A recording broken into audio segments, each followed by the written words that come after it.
All right, here we go. We're going through thickness. Okay, we're going to talk about thickness, and we're going to talk about how I design shots and how I play pool. And someone in the comments asked me, can you go through speed, spin, thickness, or what I mean by thickness and all that. So I took a little time, drew out some tape, set up a little shot, and I'm just going to give you a quick little tutorial on thickness. And I want to talk about this to kind of explain how thickness works and how it affects the physics and the geometry. So we're going to go through that. And then I want to explain, before I do all that, I want to explain why I say it's thickness first, speed second, and spin last, okay? Thickness first, because thickness dictates whether the ball goes in or not. You have to have the correct amount of thickness to pocket the ball. And pool is about thickness. It's about pocketing balls. It's about making balls. It's about doing that connected and shot by shot by shot until they're gone, and then you win the game or whatever. That's the game. And so thickness dictates, the correct thickness dictates whether the shot is pocketed or not. So to me, the shot doesn't get the shot gets affected by speed and spin, but the actual outcome of the shot is completely off of thickness. As far as the first important factor, right? Doesn't matter how much spin you put on it, cut, induce, throw, whatever your spin stuff is, if you hit it, this shot from there to there, and you hit it here, and it's not going in, okay? If you hit it, and that's a thin shot, meaning thin means the overlap is very minimal, okay? The more the cue ball overlaps, the thicker it is. So the less cue ball overlap, the thinner it is. So a thinner shot will cut the 8-ball towards this direction, this line right here. The proper thickness for a center strike of the 8-ball would be right here, and you could stand there and go down the line and see if it's lined up. I don't know, I'm not going to do that, but it looks close. And then that's like just a center pocket like thickness to make it. And then you can hit it a little thicker, just to move over, and that will send it down this line towards this facing. So we got this facing, this facing. This is the thick side, okay? Because we're hitting more of the 8 to get to here, even then from center. We got the center strike, and then we got a thin strike to make it thin. And then we got a thick miss hit. I'm guessing that's about a miss hit. And then we got a thin miss hit. It starts missing right about, in that range. It'll put it over here. Okay, so thickness is important because it's everything on where if this ball goes in this hole, if this ball goes to its home, thickness is first, okay? So that's why thickness is first for me. I have to make that ball, and I got to figure out the thickness to make the ball. And then second thickness I consider, besides making it, right, is I quickly determine which side of the pocket I favor, if necessary, if I need to. Sometimes I'm just shooting towards a black hole or a black blob, and I'm just finding the right thickness to shoot towards the center of the black blob, okay? But sometimes I'm shooting with the thickness towards the right side of the black blob for you guys, or the left side of the blob. Okay, with the cue ball up here, let's say. So sometimes I am hitting it thinner, or I am hitting it thicker. And why are the reasons why I would hit it thicker, thinner? Thicker or thinner, not just play center on every shot. And it's because of physics and geometry, okay, which is energy transfer, and which has to do with speed, okay, and then where it's going to angle off matters too, which is geometry, okay? So energy transfer. If I was playing this shot and I needed to get up table, I would want to hit it as smooth and silky as I can. So if I can favor a thinner strike, I'm going to leave more energy on the cue ball, less energy is going to transfer to the 8-ball, and there's going to be more energy in the cue ball to bring it up table more, okay?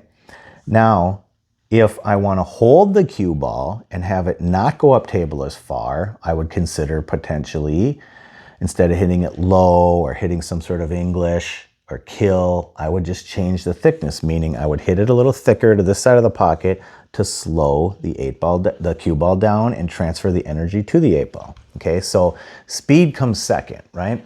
Because I have to have the proper speed. First, I got to make it, and then I got to consider where's the cue ball going and what's happening from a speed standpoint, because that's how I play position. When I play, I have to have the proper speed, and I have to understand how these balls interact and the energy transfers in order to understand how that cue ball is either going to lose or retain speed. All right.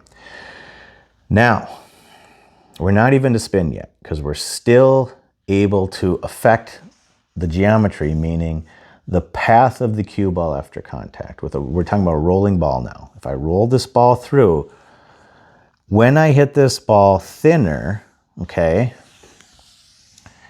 it comes through, and if I hit it really thin, it's going to push through, you know, and barely deflect. It's going to come over here, right? If I hit it really thin, like I just whiff it.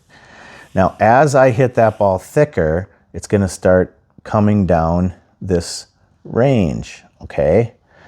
Essentially for our discussion.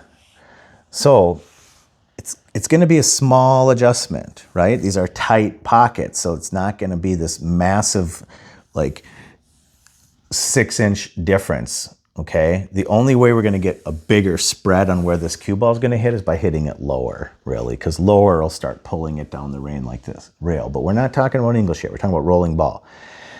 So when this ball rolls in, it's very subtle, but as you hit it thicker, it pushes it away from the 8 and then pulls it up this third line that's farther away. As you hit it in the center, it comes up its own center line. And as you hit it thinner, you can have a slight difference in where it's going. So it matters, all right? It matters to me where this ball's going, because as this spreads out farther down the rail, it gets like wider and we need to understand, or I need to understand, where these lines are with this much detail so that I can kind of gauge where this cue ball is going to go, right?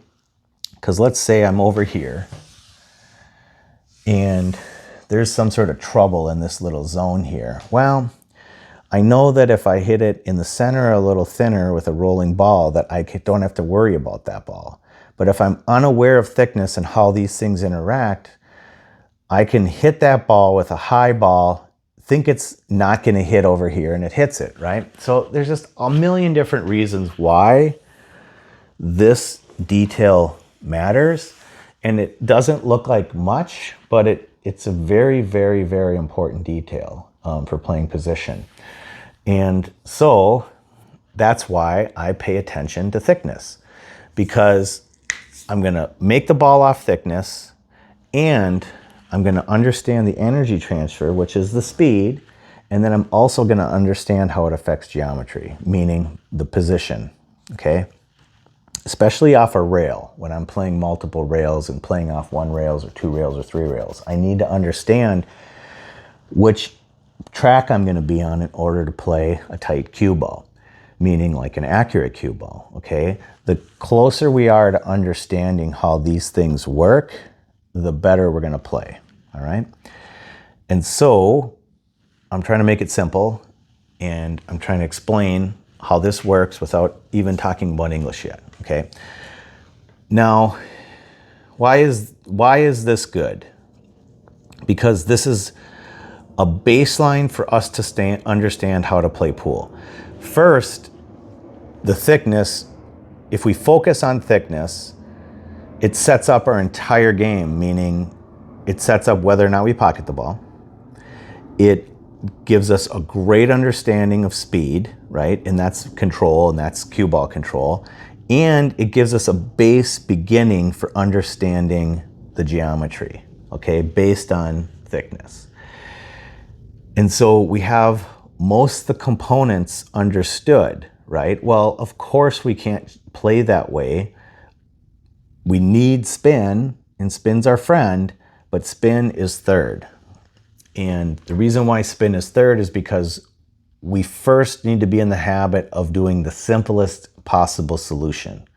And the simplest possible solution is often just rolling the ball on its natural path and playing position, okay? Now that is the simplest thing. It's the simplest thing to execute biomechanically. It's the simplest thing to conceptualize. It's the simplest thing to calculate the factors of the shot, okay? And it makes the factors limited, right? Now, when we add spin to the shot, it complicates the shot. It adds new factors. It adds deflection, possibly, which is you strike the cue ball on the side and the cue ball deflects the other direction. You strike it on the left and the cue ball starts shooting off to, strike it on the right and it starts shooting off to the left a little bit. Reverse for the left, it might shoot off to the right a little bit, and then it affects your shot for aim and all those things. It also affects, if you're hitting it kind of hard on the side. If you hit it softer on the side, it swerves, it like massays, and it can kind of curve into the ball, right? So it adds a complication with deflection and swerve. Yeah, it also adds a complication with how it reacts off the rail. It's easier to predict where a natural rolling ball is than something with spin, because speed affects spin more than it affects a natural rolling ball. A natural rolling ball is affected by speed, but not quite as much as spin, okay? Spin, when you mix spin with speed, it gets tricky to predict it and manage it, okay? All right, so spin is not anything we need to be afraid of. It's not anything that we need to disregard, look down on, say, well, we don't need spin. We could just hit everything center ball, whatever. And that's what I'm trying to teach. And that's not what I'm trying to teach. What I'm trying to teach is the order of operations and how to set up your game so that you can play the most effective, simple style, and then learn how these things work without any spin, okay, when you're practicing, and then add spin and see how it changes, right? That's all you do. You set up this shot, you watch the different paths, you see where you're entering the pocket, you see how it affects things, you check and see how it affects the energy, and then you add a little sprinkle of speed here and there. And like I keep saying on these videos, a whisper, a whisper, a whisper. It's like, because I'm spending because I have the habit of designing a shot with like thickness first, speed second, then by the time I get to where I need spin, most of the time it's just a little bit. Just a little bit goes a long way with spin. It's a very powerful tool. It's just a tool that is used to enhance your game. It's not used as the base of your game, okay? You spin last, spin last, spin last, a sprinkle, okay? Learn how these things work. And that's it, man. It just keeps it simple. It keeps it simple. And it becomes a repeated process, because when you get down to shoot, you're going to lock in on calculating the thickness, which means your ball pocketing should increase, right?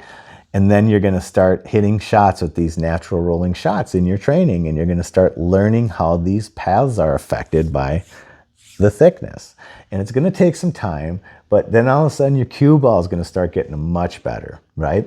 And then you're going to understand, before even the angle, you're going to understand, or about the same time, you're going to start understanding speed and how the thinner it is, the more energy stays on the cue ball, and the thicker, the less.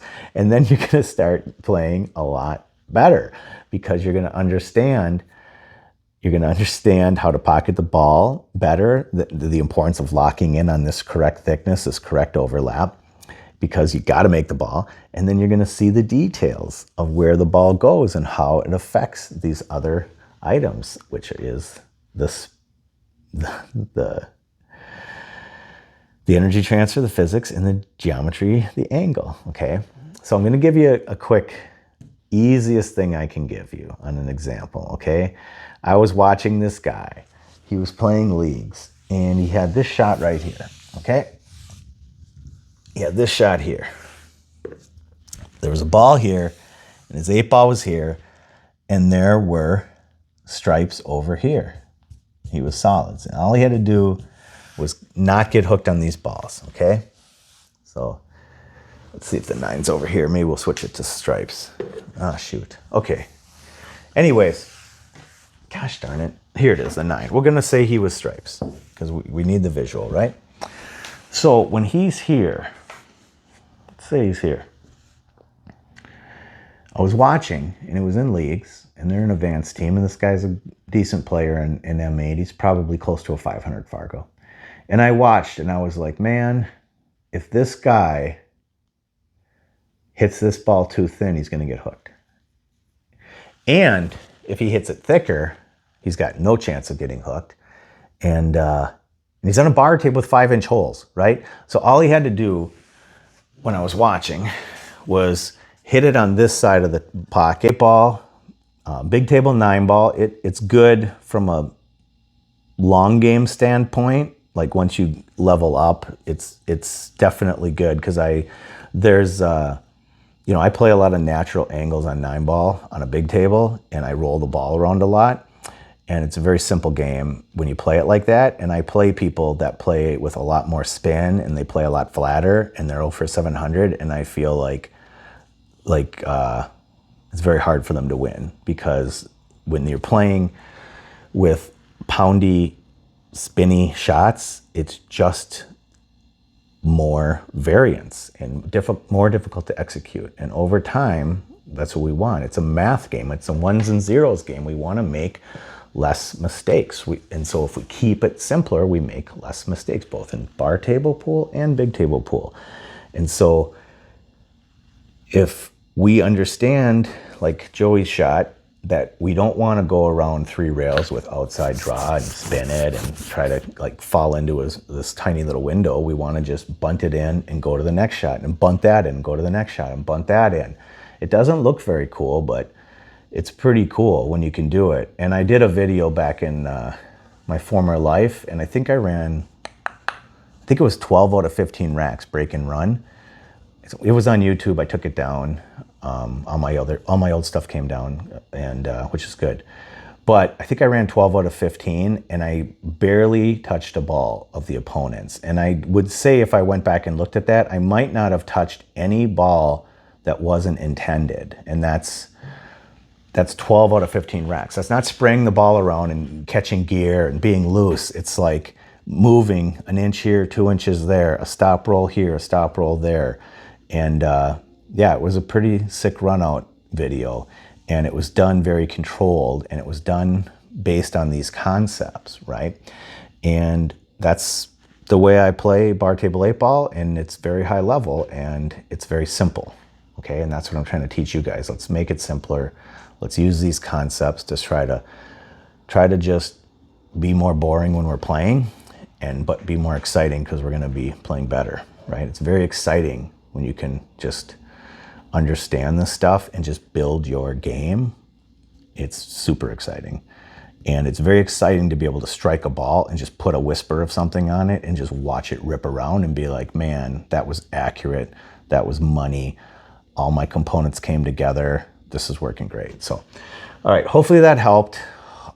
This is a very simple thing, but it's kind of complicated to explain and complicated to understand. So hopefully this helped. I mean, I tried, and we'll give it a shot and see if it helped.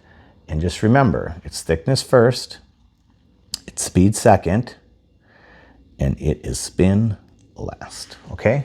All right, well, see you next time. I love you guys.